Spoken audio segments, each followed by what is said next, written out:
স্বামী যে কি জিনিস এটা বুঝবেন ওই সময় যে সময় আপনার ডিভোর্স হয়ে যাবে। এই জন্যে শুধু কথায় কথায় নিজের মা বোনের কথাতে, নিজের অন্য আত্মীয় স্বজনদের কথাতে নিজের স্বামীকে পর ভেবে তাকে ছেড়ে দিয়েন না। আপনাকে ডিভোর্সের আগে সবাই বলবে চলে আয় আমার কাছে, কি লাগবে তোর সব দিব আমি। বাট ডিভোর্স যখন হয়ে যাবে তখন বুঝতে পারবেন যে দুনিয়াটা কত কঠিন। একটা মেয়ে সবচাইতে অসহায় সে সময় যে সময় সবাই তার পাশে থাকলেও তার হাজবেন্ড তার পাশে থাকে না।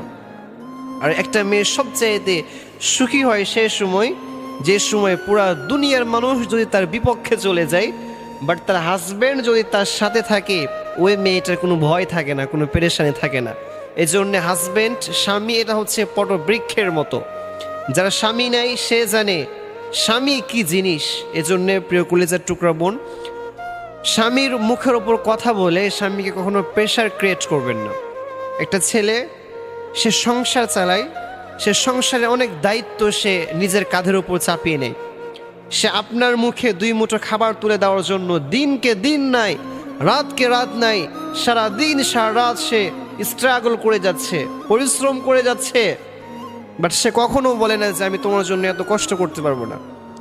এত কষ্ট করে শুধুমাত্র আপনার রিজিকের জন্য, দুই মুঠো খাবারের জন্য তারা এত কষ্ট করে।